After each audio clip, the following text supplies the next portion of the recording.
Hello, we are the Association for Child and Adolescent Mental Health, or ACAMH for short. This session is organised by ACAMH. This is part of a project that ACAMH, the Association for Child and Adolescent Mental Health, has initiated. I recently joined the ACAMH board as a trustee, and it's my great pleasure to be part of that board, which consists and comprises a lot of very eminent psychiatrists and psychologists, and my own background is that of teacher and head teacher. So I'm coming, like lots of you, from that education perspective. In initiating this project, the ACAMH board have partnered with Coram Life Education in the development of the 4 pilot sessions that will be happening, with the one this evening on screen time kicking off this series. Each theme that we've chosen for the 4 sessions, and probably for the subsequent development work that we'll be going into once we've shaped this from the trial, is taken from the new Relationships, Health and Sex Education curriculum framework from the DFE. When you look at some of the topics we now have the opportunity to teach, screen time, sleep, for example, do we really have any pedagogical history as teachers to teach those topics? It's not literacy, it's not numeracy. They've not reintroduced tutors into history curriculum. It's about a whole new dimension of work that's very much needed by our children and young people. We're all very well aware that this pandemic has had a hugely corrosive influence on the mental well-being of our children and young people. But some of the topics that RSHE gives us the opportunity to teach, whilst welcome, we have a knowledge gap. And part of the direction of these sessions is to help you as teachers fill in the knowledge that we need to teach. So obviously tonight's speaker is not himself a teacher, he's a paediatrician. So we're not tonight going to be exploring, well, how do I teach this? Rather, we're going to get the information that will help us think in subsequent sessions about how do we teach these particular topics. So the remit that we've given to our speaker this evening is to define and explain this nominated topic. And so that is for the next session on sleep, which, as I've said, will be scheduled for probably the same time on the 25th of November, information to follow. So it's very much tonight about knowledge transfer. It's not about teaching approaches per se. And once this trial phase is over, we'll be developing further work that will focus on learning styles, teaching strategies, intervention, etc. However, colleagues from Coram Life Education who are on the call this evening will actually be adding things that they have available from within their SCARF program at the Coram Life Education. We really do need you at this point to partner with us on shaping how we get the knowledge transmission right in these Ask the Expert sessions. That's why we'll welcome your comments as the session goes along. What's understandable? How is it accessible to you? Is it useful? Did it increase your knowledge of the topic? And there'll be surveys at various points as we go through. So do feel free to comment. I'm now going to suggest that actually before we move on, we just summarize what I've said by looking at the objectives about finding out the positive and negative impacts of screen time on our children's mental health. We know during the pandemic period there's been a considerable of necessity use of screens because of the online teaching that many schools have been doing. We need to identify what's problematic in screen use and provide recommendations on the actions we can take to assist young people. We've got a short activity before we get into the content of the session this evening. So let's gauge who is with us and tell us in the poll that you're going to have the opportunity to see what type of school you are representing this evening. We want to constantly widen the scope of participation. You're the first people to come forward. We hope you will feel able at the end of this session today to be ambassadors for this series of trial sessions and go out and tell others about it in many other settings. It can be open to all teachers in any setting. So would you like to take a few seconds to fill in what you can now see on the screen, the poll, and state which type of sector you're from? That'd be really helpful. And while you're doing that, I'm actually going to introduce our speaker for this evening. It's my very great pleasure to welcome Dr. Max Davie. Max is a consultant community paediatrician working in Lambeth as part of the Evelina London Community Services. He has a special clinical interest in the assessment and diagnosis of neurodevelopmental conditions in school-aged children. He is the Officer for Health Improvement at the Royal College of Paediatrics and Child Health, where he was the author of their screen time guidance. He's actually a trustee and founder of the charity ADHD UK. Welcome, Max. We're very much looking forward to your presentation and its insights. Over to you. Thank you. Thank you, Barry. Thank you, everyone. It's always, so as Barry's mentioned, I'm a paediatrician, so I'm a sort of clinician most of the time, and in fact, I am currently in one of our clinic rooms delivering this. So I have both a sort of scientific and policy hat, but also a kind of everyday working with families hat. I think that'll come through hopefully quite strongly. It's always a bit nerve-wracking presenting and teaching to teachers, because it's a little bit like carving a roast in front of a load of surgeons. You're not quite doing their job in front of them, but it's not far off.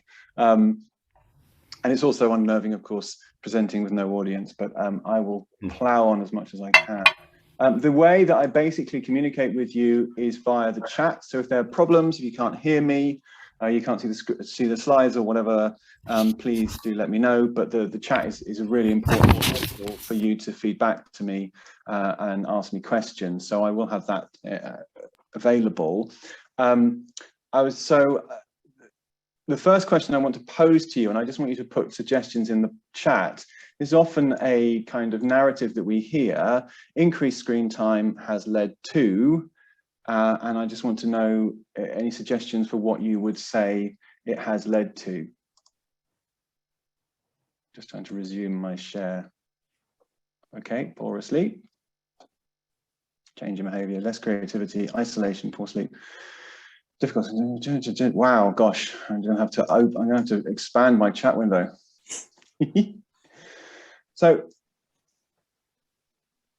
as a population, this is really what I'm thinking about is what effect it's had on the population as a whole. So there's lots and lots of very interesting things being said in the chat, which may be valid on an individual level, and we can dig into that. But I was wondering if people had an idea about sort of the population more generally.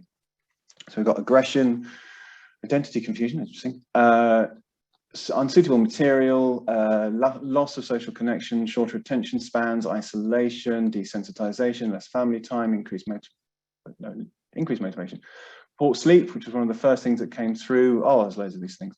So basically any number of different things. And I just think I will start off from a better hand-eye communication. I think maybe coordination is what you mean. Yes, all of those things, but generally lots of negatives in terms of the child's development. And I am a developmental paediatrician, so it's exciting to me that you've really honed in on development. But in order to make the case at a population level that increased screen time has led to increased whatever, we have to answer the following questions. Firstly, has screen time actually increased? Now, undoubtedly it did do the pandemic. The pandemic is a very special time. I think it's really fascinating, but I think we need to think about things pre-pandemic if we actually want to look at the evidence base, because the pandemic has been so messy and difficult in so many ways. And then if you're thinking about a particular thing, so behavior problems or mental health difficulties or poor social skills, has that actually increased / worsened? Because if it hasn't worsened, then it's not then we don't have a problem.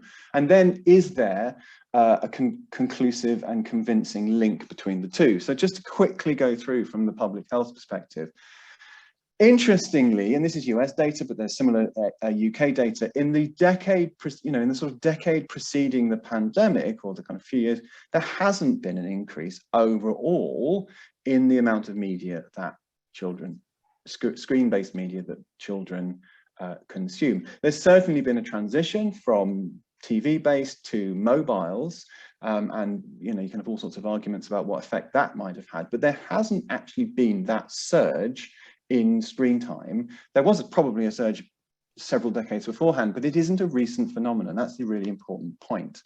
And the UK figures are fairly similar to this. So, okay, so this is a mental health talk, and it's interesting that you've talked more about behaviour and development because you're teachers and practical people, but let's talk a little bit about mental health disorders. And it's really important to remember when we say mental health disorders, we will, in terms of the data I'm thinking of, so I'm thinking of the NHS Digital Mental Health Disorders Survey, which happened in 2004, and then again in 2017, that incorporates anxiety and depression, that incorporates behavioural disorders such as oppositional defiance, and also things like ADHD and a few other bits and bobs. So I want, again, some interaction from you in absolute terms, so not in relative terms, so in absolute terms, and there'll be a proportion of maths teachers here, so I want to get it right. How much did the prevalence of mental health disorder increase between 2004 and 2017, according to the NHS Digital survey? Okay, some guesses, 33%. Okay, we've got 30, 40, 150. Remember, it's absolute terms, so that would mean there's 1.45 mental health disorders per child. So we're talking about the absolute increase. So from X to Y percentage, what is the difference?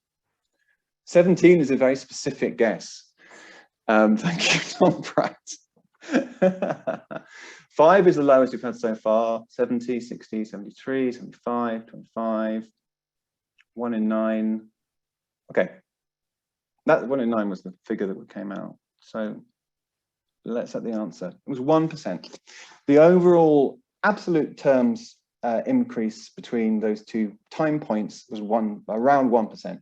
So it went up from a little over 10% to a little over 11% in terms of the overall prevalence of disorders. This wasn't to do with referrals. Of course, referrals in the same period have gone up astronomically and exponentially. This was the population burden of mental health difficulties. What's really another really interesting thing for those people who sort of talk about behavioural difficulties is that actually the behavioural difficulties have, if anything, gone down a little bit, whereas emotional difficulties have gone up a little bit within that large cohort. And Charlotte makes the point still too high a percentage. That's undoubtedly true, but actually what's too low a percentage is the number who actually gets to a mental health condition, a mental health specialist, which is only about 1 in 4. That's the really shocking statistic here. But I'm not talking about mental CAM services as a whole. I don't want to get off track. But okay, fine. But we have so many. Every month, it would appear, a study comes out which makes a link between screen time and X negative impact. And there's always an association. So children who have an awful lot of screen time have this negative association. But of course, we all know from our studies of statistics that simple association does not mean that there's a causative link. It doesn't lead to this phrase I use, it leads to, this thing leads to the other. And which is why, and a lot of the, and I always look out for this, in a lot of the reporting of these studies, the word linked is used because linked doesn't commit you to anything. And I think it's a little, to be honest, I think it's a little bit disingenuous. Because you could link the rise in autism diagnoses to the rise in organic food sales. Of course, there's no effect. There's no actual causative link here. It's just that organic food sales rose during the same period that autism diagnosis rose. It doesn't matter. So if you do proper analysis, and some of the best analysis has been done by the Oxford group, Amy Orban and Andy Shabilsky. And you look in great detail at the kind of effect. If you correct for everything else, you look at the effect on well-being of the amount of screen time. The conclusion that they came to was that it's about the same as whether you eat potatoes or not, or how many potatoes you eat, and slightly less than whether you wear glasses or not. So it's a very, very, very, at a population level, tiny effect if you correct for other things.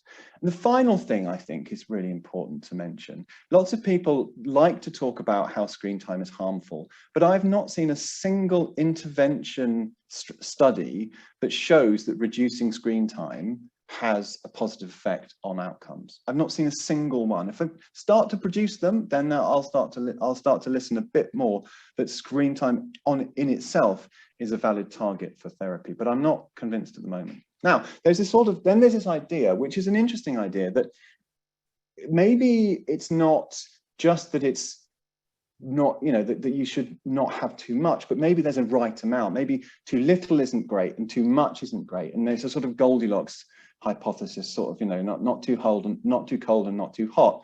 And there's something there, isn't there? Because I think we've even in our list of outcomes, some positives have come out.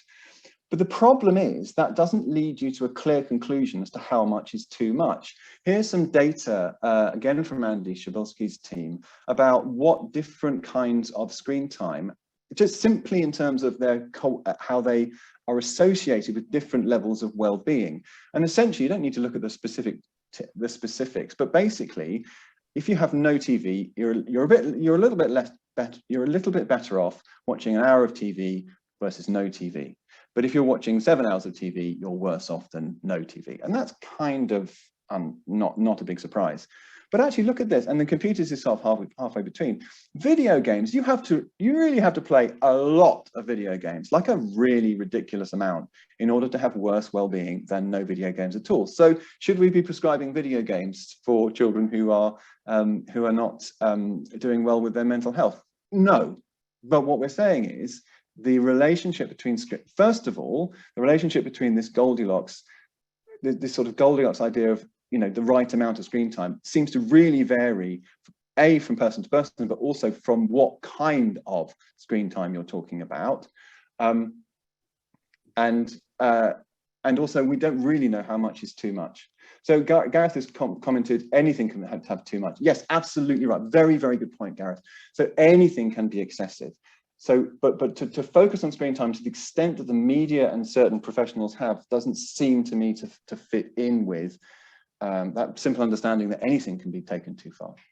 So the definition of well-being is a sort of validated self-reported well-being questionnaire which produces scores. In this particular study, well-being can, of course, we can spend a whole hour, a couple of hours talking about how we define well-being. And we can get very philosophical about it. I'm very happy to do that. I'm really glad that we've talked a little about some bits of child development, because there is an instinctive feeling that too much screen time is harmful to child development. And there's a subclass of these papers that sort of track difficulties with social interaction against child development, against screen time, sorry. We did a systematic review at the Royal College, and we didn't find any convincing evidence of a causal link. And the other thing is, of course, in the face of this kind of screen time kind of explosion, allegedly, or the kind of change of screen time and the screen time becoming more toxic, in many respects, child development is getting better, partly because of the excellence of our teachers. But, if you think about the children, this is the percentage of children in England achieving a good level of development that's gone up year on year. So can we be having a crisis of child development if we're having improved results? I don't quite get that. On the other hand, we are having surging rates of, for instance, autism, but we could also put a similar graph up for ADHD and other developmental disorders, except for learning disability. I'll come back to that. And of course, that is concerning, but I think there's convincing evidence that the vast majority of the rise in autism diagnosis is due to greater awareness and a sort of looser and more flexible definition of criteria. I think that's overwhelmingly the most likely explanation for this increase. to be honest with you. This is something that was very much the core of my work. But, so saying all of this, where is there a problem? Because mental health is just creeping up. It's not, you know, it's not actually surging. Child development's doing well. Why do things feels? But if you actually talk to people on the front line, why do things feel harder? I have to be very careful not to become political at this point, because things are harder. But I think a lot families are under more pressure, financial pressure, work pressure, pressure of expectations, pressure of various different sorts. And children are feeling that pressure, and schools are feeling that pressure from, again, financial pressures, you know, kind of pressures from above, pressures from below. Everyone's feeling under more pressure over time. That's not the same as diagnosable mental health problems, but I do think it means that for a certain degree of symptoms or a condition, the children are functioning less well, and there are more complexities to the work that you're all doing with children. So I completely acknowledge that things feel harder, but it's not because of the iPhones. Because at the population level, the narrative of screen use leading to worse outcomes just doesn't stack up. That no part of that argument stacks up and actually is supported by evidence. However, there is no question that there is such a thing as problematic screen use at an individual level, as there is problematic gym use or problematic. I just want to go back very quickly, a quick historical diversion, which I cut out of the slides, but there have always been concerns about people doing the new thing, the latest thing excessively. And in the 19th century, there was a bit of a moral panic about novels and young ladies reading too many novels and becoming pale and not going outside enough. And now, of course, we regard novel reading as one of the most kind of improving things we can do. So it's just important to bear in mind that we are always progressing from a very specific cultural position. And currently screen time is this new thing, and we're kind of putting a lot of things at its door. However, that said, there's no suggestion that you can't have, no question that you can't have screen time being problematic.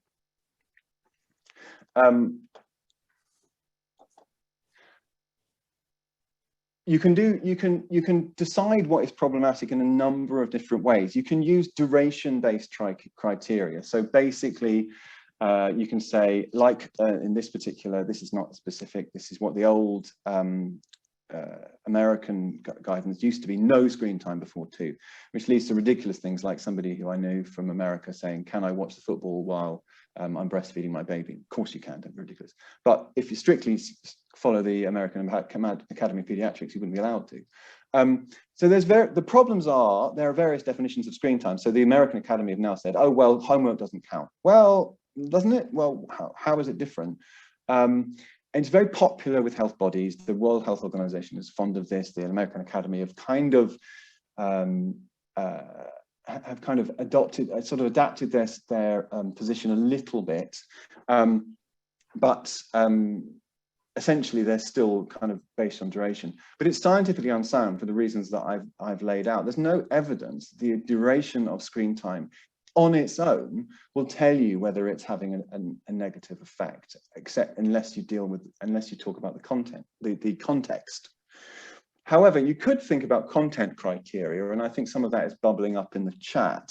I mean, of course, people are very concerned about and still talk about video games and the link with violence. I just want to lay it out that with 30 or 40 years of research, there is no connection between video games involving conflict and weaponry and violent conduct as a whole. That evidence base just doesn't exist, and it certainly has been looked at very extensively.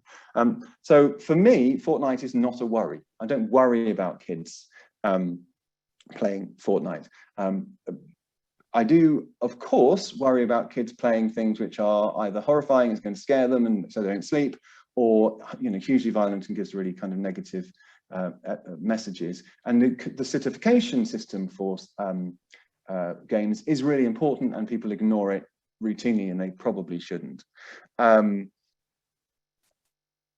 but so then should we say, okay, well, they shouldn't be playing Fortnite, they should be watching Horrible Histories, which is on the right side. And I love it. I think Horrible Histories is tremendous and very entertaining. But how do we tell that that is more beneficial than playing Fortnite? The evidence that you can teach skills to people via television programs and interactive things is quite weak. You need a person, you need a teacher to actually teach skills. So although you will learn individual facts from Horrible Histories, you won't actually necessarily learn skills. And equally for Fortnite, you might learn some kind of skills in hand-eye coordination, planning. There's actually quite a lot of construction in Fortnite. So there's actually quite a lot happening in there that actually some of the children are actually picking up while they're there. Interesting, a lot of people say they are triggered by screen time. What I'm trying to say is we can't be sure about that, and we really need to be scientific about this. Whatever we think kind of day to day, the science is out there really questioning our beliefs about whether screen time is actually triggering behavior difficulties. So then, of course, there's social media. And people do worry a lot about social media. So just to reiterate my point about how everything that's new becomes something of a moral panic. It's this lovely quote from Douglas Adams. So basically, if anything in the world that you're born with is normal and part of the natural order of things. If it's invented between 15 and 35, it's new, exciting, and you might get a career out of it. And if it's invented after you're 35, it's against the natural order of things. So we're all very worried about TikTok, aren't we? But we're not worried about Facebook, because we're all on Facebook. And it's sort of, I don't know, and in 20 years time, there'll be the new thing and everyone will be kind of, well, do you remember TikTok? That was fun. And this new thing is evil. I just want to be really careful. We want to be really careful that we're not falling into that trap of something new being automatically scary. There's a couple of comments that, what if we did a more modern, kind of now, survey. That survey by NHS Digital is being repeated year on year. Now, there has been a surge. Well, there's been a worsening of mental health during the pandemic, but we don't know that that's anything to do with TikTok, and it's probably not anything to do with TikTok. It's to do with the global pandemic that has been ravaging us for the last 18 months. We won't know what the long-term effects of these things are until we've had a few more years of the survey. So the way of thinking of social media, and I don't want to say that it's entirely benign, but I think we've got to separate out what I'm being asked to talk about, which is screen time, from the sort of other effects of social media, because effectively social media is a window into another world. It's a window into other people, a portal to other people. This is just to give you give my very geeky kind of reference points. This is the Mirror of Erised from Harry Potter, and what the Mirror of Erised does is show you what you most desire. And it's sort of presented as this kind of wonderful and kind of benign thing. I think it would be a terrible thing to have, because it shows but doesn't give you what you most desire, which is a lot like Instagram in a way, isn't it? And I think that's part of what negative effects may be happening, is if someone is vulnerable, they're being shown this perfect life that other people are presenting, and that can, of course, in a vulnerable person, have a negative psychological effect. And the other thing, of course, is it's a more or less unfiltered access to other people. But of course, the thing to remember is the thing that's toxic is not the window, it's the people. It's access to toxic people. So that is something that is untrammeled by social media, but that's not the only way of accessing toxic people. So bullying is something that people worry about as well on social media. And the thing to remember about bullying is that bullying only happens within some sort of social structure. Otherwise, you just walk away. Bullying has to happen sort of repeatedly, and it has to be within some kind of social hierarchy. And the vast majority of cyberbullying, as it's called, that happens to young people is done by people who know them in real life. And actually, the vast majority of people who are cyberbullied, about 99%, are also bullied in real life. So cyberbullying is an extension of real life bullying, and we can't think of it as a separate category, and we can't think of it as a separate thing to we can't think of it as a separate problem. It's got to be within the problem of bullying overall. So I prefer, I would say that the most sensible criteria to think about whether the screen time is problematic is what impact the screen time is having on the person's life, and that makes it kind of connects it with the person's actual life. So the main things that it can have an effect on are sleep, really important. Sleep can be very much affected, particularly if they're taking devices to bed. And of course, we can give lots of advice about that, but sleep is a really vital part of physical, mental, and sort of academic development. So we, focusing on the interaction with sleep is actually a genuine concern. Academic work, of course, it can interfere with academic work if it's a distraction, and of course, then there's a conversation that needs to be had if somebody is sort of falling off academically because they're spending too much time on their phone. That is a valid conversation to have. And of course, family functioning, and that's not just the children's screen time, but the parents' screen time and everyone's screen time. It can interfere with family functioning because family functioning requires time together. It requires interaction. That's undoubtedly true. Now, that interaction can be online. Our family WhatsApp is a lively place, but it does also need to be occasionally topped up with in-person interaction. That's undoubtedly true.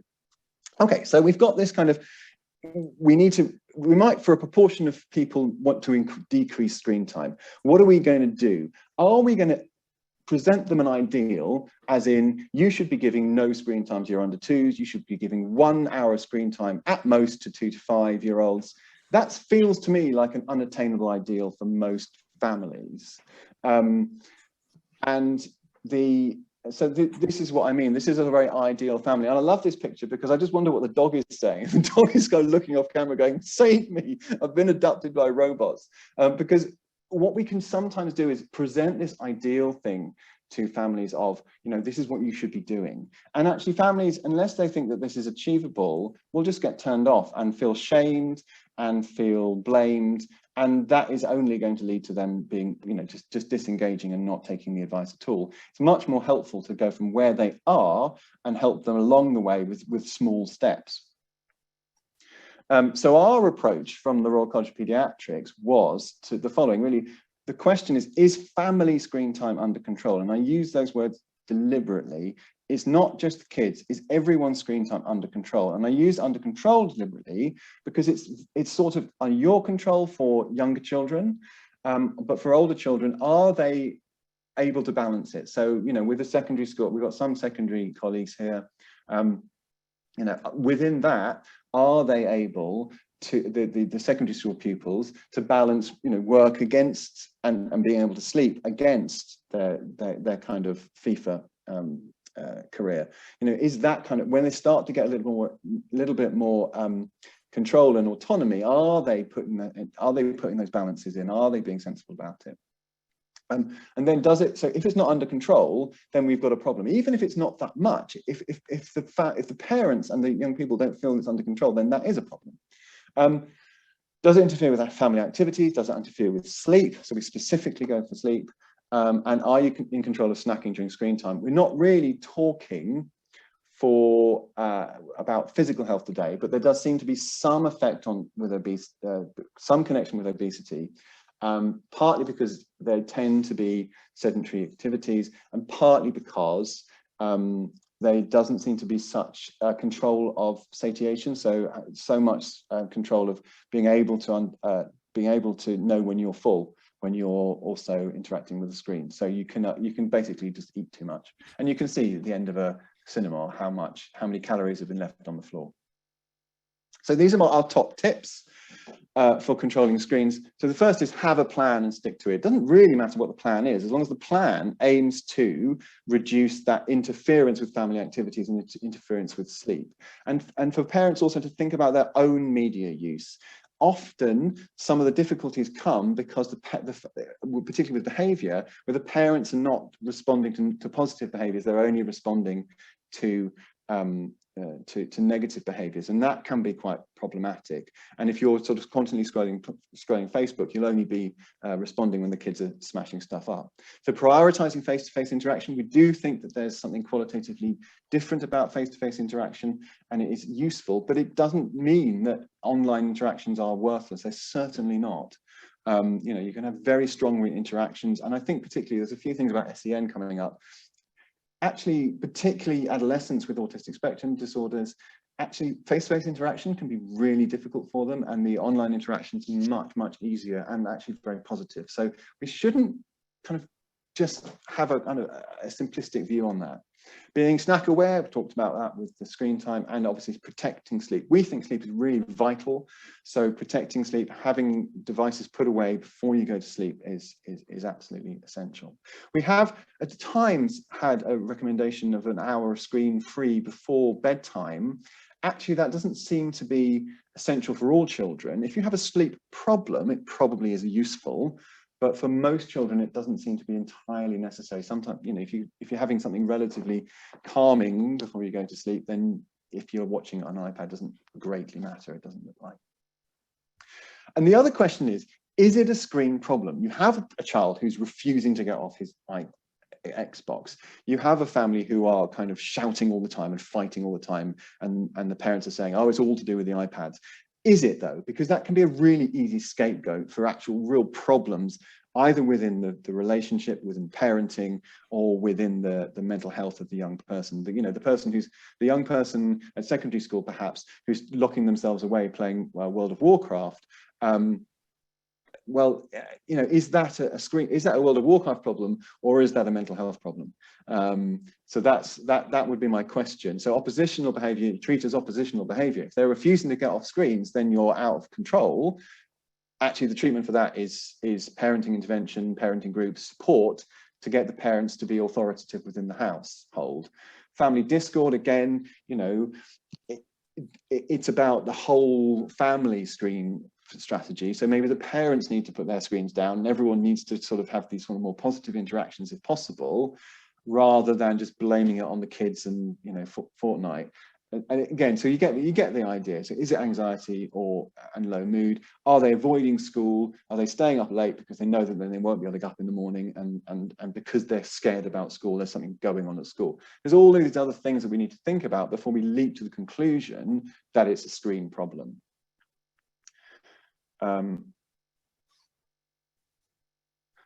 So that was it, really. That's all I wanted to say. There's lots and lots of questions come through, so I think I need a bit of help with marshalling some of those things. If anyone wants to pick these things up with me, they've got my email there, and Twitter, which hasn't gone down, account, if people wants to send appreciative messages or abuse. Those are both of those are absolutely fine. But that was the kind of brief overview of what I had to say about screen time. And thank you, Mark. Thank you very much indeed. You've certainly, I think, stimulated a lot of thinking there, because what you've gone through is actually a succession of myth-busting, factual things, and you've given a very erudite exploration of the evidence base. You've tried to be very scientific. You have been very scientific. And you've given, I think that those last slides, you've given some very positive ways of managing. I like the way you've put it into the family context, the way that parents need to model some of the behaviors. What I'm reading, and people are very, very appreciative of the quality of what you've said, but there seems to be a disparity between your position as a pediatrician and the obviously heavily scientific base and that you work from, and the lived experience of teachers in terms of what they're seeing. And I wonder if I can pick up on a few of the themes that have emerged. The first one being, is gaming addictive? What would your response to that be? It depends what you mean by addictive. I think it's very compelling. So addiction, if you were being really kind of pedantic about it, would mean that, so for instance, you would have a process of being addicted where you would need more and more and more to have the same psychological effect.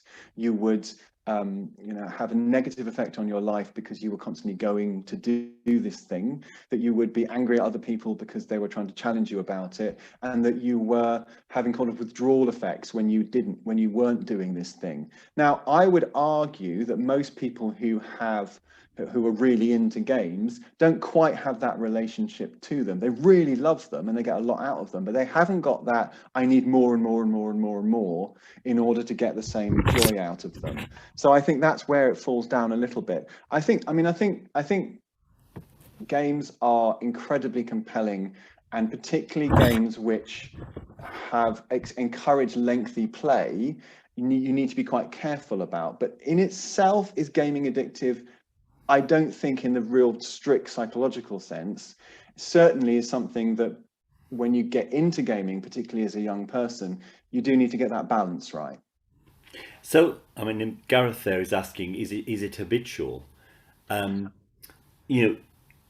teachers would report, so it's okay, but it's still, I think, factual, that they know that children are staying up into the early hours of the morning, are gaming, and therefore, and I like the fact you raised sleep, which is a nice lead into our next topic in this series, but they see children tired in school, and if they know that children have been gaming till the early hours, there's an obvious link there. Of course, There's no question. So is that then still down to parents having a routine of the screen goes away? Yeah, absolutely. Before bed? So, yeah, I think certainly I think the thing that's difficult is if you are somebody who's really, really into reading books and you go to bed with a book, you're going to fall asleep because they don't stimulate in the same way that video games do. You can't, it's hard to read until 2 a.m, although I have done it. I read the last Harry Potter book and stayed up all night doing it. So it can happen. But the video games, it's very, very common to want to carry on and keep going, partly because of the nature of them. But it is ultimately to do with the parents, I have to say, and when they get older, the young people, to have boundaries and to stick to those boundaries of, well, it's time to go to bed. And I don't want to get into the situation of blaming parents. There's usually, when that system of boundaries is broken down, there's usually very good reason for it. Parental mental health, oppositional behaviors, all sorts of things might be going on in these families, and we need to address all of those things. But ultimately, it's not because they're not because they've kind of so addicted that they've lost all kind of will. They're just boundaries aren't in place effectively enough to get them off their screens. And I have two official teenagers and one 11-year-old who acts like a teenager at home. And we do have this every evening. You need to get off your phone. Give me 5 minutes. No, you need to get off your phone. And it's just, it is boundaries, and you have, it's a constant negotiation, but ultimately you have to do it. You say, you have to get up in the morning, get off your phone. I'm ultimately the parent here. There's a persistent question coming through about how can we use social norms in our teaching? Now, I think that's verging on asking you to be the teacher, but let's just see what your response would be to that, Max. I don't know what you mean by social norms. So I saw that comment, and I was hoping you wouldn't ask me, because what do you mean by, what do you might have a better idea what that question means. It's coming from Coram, who is synthesizing the question. So Donna, do you want to comment on that? Yeah, absolutely. We use social norms a lot in our teaching anyway, but an awful lot of what Max has been talking today is about the positive data about screen time, and actually that it's not particularly negative on mental health, and there's lots of positives around social media or screen time, and how can we use that in our teaching rather than it being such a negative message? And I think so. I think in that sense, you can certainly use it. You can say, here is this amazing thing. Here is this microprocessor in your pocket, which is far more powerful than what they used to go to the moon. What are you going to do with it? How are you going to use it to kind of get the best out of it? And I think, like I said, with social media, you know, I absolutely support all of the teaching about safeguarding on social media and safety, and, you know, kind of understand, and the kind of the media literacy of what are these people selling you, and you know, this isn't really real and this has been photoshopped. I think that's all really valid, kind of to kind of keep yourself grounded in this social media world. That's all valid stuff, and I think that's really, that feels to me like a really important sort of bit of discussion. I call it teaching, but actually it often ends up as discussion, doesn't it, when they get beyond a certain kind of stage within school. And my kids talk about it all the time, and they're very literate about it, which I think is marvelous. So do you think, Max, a line that teachers should explore in terms of developing teaching strategies to match the sort of things you've been discussing this evening, look towards encouraging young people to go about self-regulation of their own screen time? Yeah, I mean, I think it depends on the level, and we were expecting predominantly primary school, but I think in secondary school you've got to start moving towards that. You've got to start moving towards a vision of, okay, how much sleep do you need? How much? When do you need to go to sleep? What, you know, how are you going to structure these things? You know, I understand that Apex Legends is an important part of your life, George, but we also need to fit in these other things in our day, and how are we going to plan that, and so that you can still go to bed at a certain time. So it's simple planning, and it's the beginning of taking responsibility for your own time, I think. Yeah, okay. There was a thread coming through around children with special educational needs, and you yourself mentioned at one point learning disabilities, and you'd like to come back to that, and I'd kind of like to do that if we could, because... Oh yes, sorry, I forgot. The only thing, learning disability diagnosis has gone down because most of them now are being converted to autism. That's the reason I mentioned that. Right. In the strict in the registers. I think the strand that came through in the comments was that sometimes SEN kids were more vulnerable to becoming quite obsessive about certain screen activities, and also were more vulnerable on social media. And I think those are both true, but I think it depends what you mean. So with the autistic kids, often I have conversations with families, and they're like, he never wants to talk to anyone, he never wants to make friends, he's always on his iPad. I'm like, well, if you took the iPad away, he might not even want to make, that might not make any difference to how he wants to make friends, because he might not be ready, he might not have the skills, he might not, you know, he might prefer to be on his own. And I think there's sometimes the screens are a way that we project how we want the children to be onto who they are, and sometimes if you took the screens away, you wouldn't necessarily change who they are. If you look at so I think the autistic kids, sometimes screen-based activities are such a haven that I'm really wary of taking them away, because they're the messy kind of physical world is so terrifying for a lot of these kids, that the kind of more ordered online world can sometimes just be so much easier for them. I think for the ADHD kids, it's slightly different, because they are so kind of, you know, video games are absolutely sort of perfectly like catnip for these kids' brains. And I think there is a little bit of often obviously a difficulty getting them out onto more boring activities. And so that can be quite a struggle, because of course they're also emotionally, they can be a bit dysregulated, and so they become very angry when they're taken off.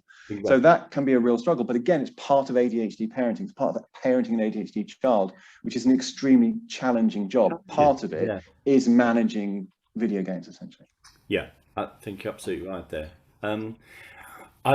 There's a question particularly from our colleagues in Northern Ireland who just wanted you to expand a bit on why learning difficulties are being diagnosed. So it's not learning difficulties. Learning difficulties is not a health term, and I never really worked out what it means, so I'm not going to use it. It's learning disability.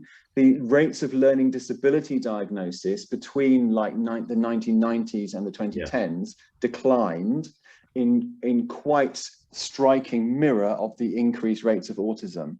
So the same children in the 1980s would have been diagnosed with a learning disability, and now being diagnosed with autism. They may still have a learning disability, but autism is now kind of spotlighted as their principal diagnosis, and that's what goes into the disability registers. So to an extent, this is not the whole story.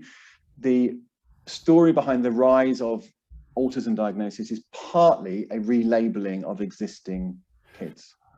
Can we drill down a little bit more? Because I think in that myth busting, you've probably destabilized some teachers in, I have no in reason, how no they wish to may do have that. tackled this this issue, which is now, we need to be very clear about this. It is now a statutory requirement that teachers now teach this within the new relationships, health and sex education curriculum. And that teaching could therefore be inspected by Ofsted. So we need to be sure that teachers are confident in the base they're operating from, and being destabilized may not be a safe base. So if we drill down by saying, picking up the question here, how influenced do you think parents, adults, teachers are by the media portrayal of the negatives of screen time, that sort of moral panic? And how does this influence their attitudes towards their children's use of screens? I think it's a huge influence, and I think people's default setting is true of doctors who, frankly, should have read the evidence. That it's a very convenient scapegoat for a lot of what we perceive as societal ills, and as we get older, we all get older, there's always a temptation to see society as getting worse and children as getting worse. And if you look back, though, that's always been the case. That was the case from the time of Socrates. They were talking about youth becoming more disrespectful. So I'm always a little skeptical of that actually happening. I think the current generation of youth are quite remarkable and amazing, actually. So yes, I think it is a big influence, and I don't think on an individual level we have to say, oh, don't worry. But I just think from a public health point of view, from an evidence-based overall population point of view, screen time is not driving our big crises of childhood. Whether screen time is driving a particular crisis or a particular problem in an individual's life is something that is specific to that context, we can have a conversation about. And I have a lot of conversations in clinic about screen time. So I think, yes, it's a big influence, but we can cut through that by saying, it's not why things are not necessarily getting worse. And if they are, not necessarily the screens. Should we differentiate more than, Max, between screen time and social media? Because if we go to social media, I mean, just my daughter is a clinical mental health lead in a West Midlands region. And certainly her evidence base is that, often when, say, young people come to the clinics with eating disorder, particularly the girls, they'll have been onto that website called Annie, which sounds very cute, doesn't it? But it's actually short for anorexia. And got a lot of their ideas for how they are perceiving themselves and what they're doing in their behaviour from that website. So is that a social media issue rather than a screen time issue? I mean, I think social media has very specific effects on vulnerable people, which can be highly negative. And we all know of the cases where somebody has committed suicide or gotten themselves into a lot of trouble, various criminal cases where social media has been involved in the run-up. But I think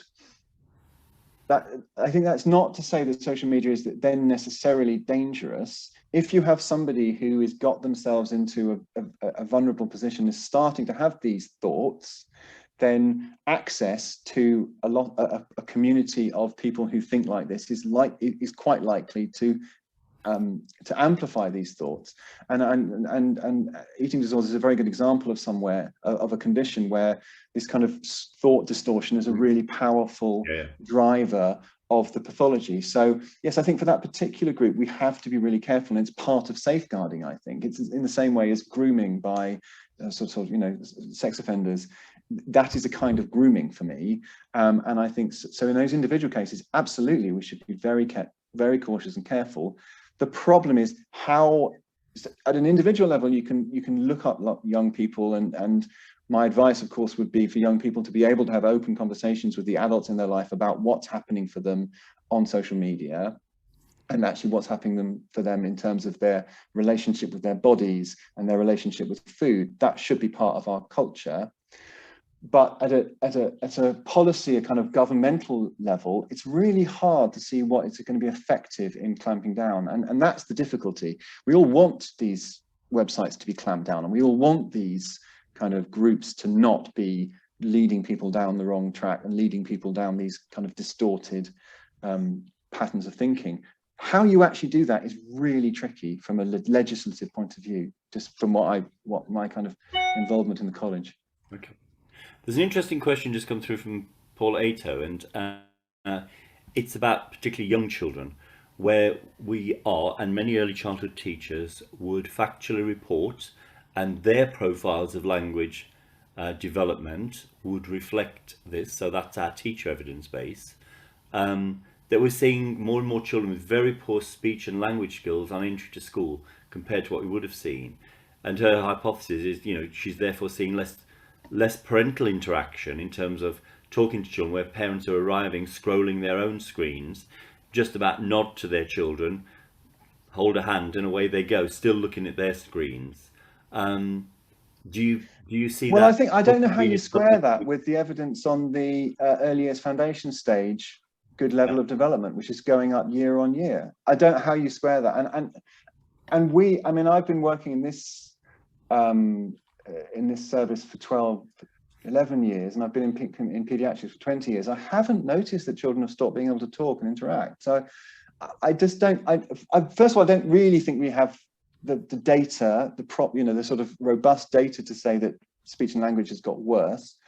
I think, however, on an individual basis, yes, if you feel that somebody has poor speech and interaction skills, then looking at family screen time as a whole is a valid way of doing it. A speech and language therapist would absolutely say, well, you need to spend a certain amount of time interacting with your child face to face, and there's no screen-based alternative to that. So absolutely, if you have specific clinical difficulties, i.e., difficulties with interaction and communication, then cutting down on screen time can, in individual cases, be a useful strategy. But I don't think we can say that there is a deterioration of child development overall, because the evidence isn't there. Okay, thank you. It's good you're bringing us back constantly to where is the evidence for that, and yeah. I think you've sounded some warning bells this evening that people will need to be mindful of in terms of what we present as lesson content, to be sure that we're not blaming children, but rather encouraging positive, and as you've implied, self-regulatory behaviours, and knowing how to use screen time. I did like your phrase, and several people have commented about social media being a portal to other people. And I think for people with autism, it's had huge benefits because they find face-to-face social interaction difficult.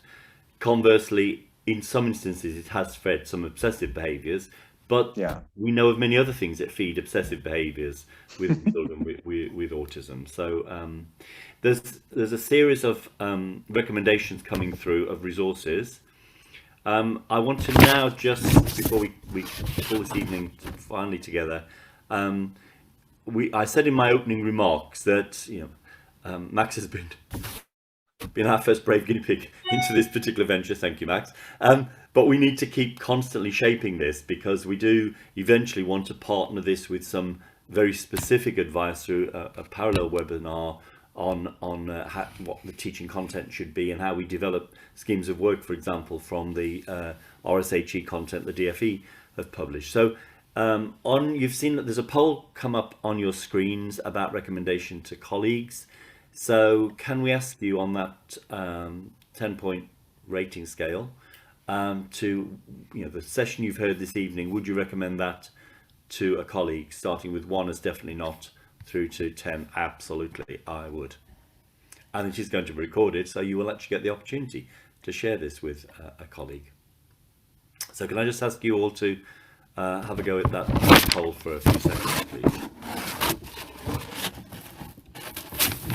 I'm not actually logging off at this point. I want to actually bring this session properly to a close.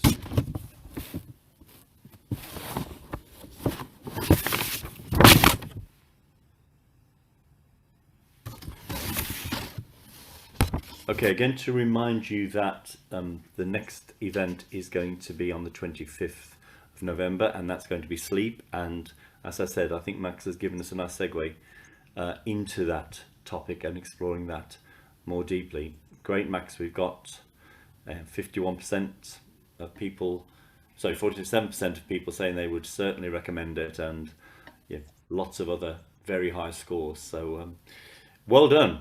That was someone said you filled it in the wrong way around. No. Don't worry, I won't take it personally. These are teachers. They know how to fill in forms, Max. No, she just said to Teresa, just posted to say she put it the wrong way around. Oh, okay. I don't mind. It's fine. No, great. No, it's thank you for that. You've certainly this evening, I think, given us a lot to think about. I think you've perhaps challenged us to make sure that there is a secure evidence base, but I don't think for 1 minute you've said you shouldn't talk about screen time with children. I think you know, in a 21st century curriculum for 21st century children, this needs to be a topic as much as other more traditional topics might be in the curriculum. And it does have that interface in the broad domain of the mental well-being is what the RSHE curriculum is calling it. And certainly, you know, mental health is a diagnosis. We are not diagnosticians as teachers. We are educators, and I think mental well-being now is probably the term we increasingly need to move towards to describe what we do within that broader mental health domain, what is specific for teachers. We have an opportunity to work in this area, Max, that we have never known. I've been a teacher for over 40 years. We've never had this opportunity to teach in this area in quite the way. And DFE initiatives around mental health leads, senior mental health leads, the fact that DFE brought the RSHE curriculum forward by a year. There are lots of opportunities to move forward, and certainly when I launched the RSHE curriculum for the DFE, I talked about it being the heart of the curriculum. Yes, maths and English needs to be the core, but more than ever, and I hope you would agree, post-pandemic we need some heart, some compassion. Kindness is certainly going to be key as to how we rebuild our school communities, and beyond that, our societal communities too. Find out more about becoming an ACAMH member and to be part of the advancement of child and adolescent mental health. Visit www.acamh.org.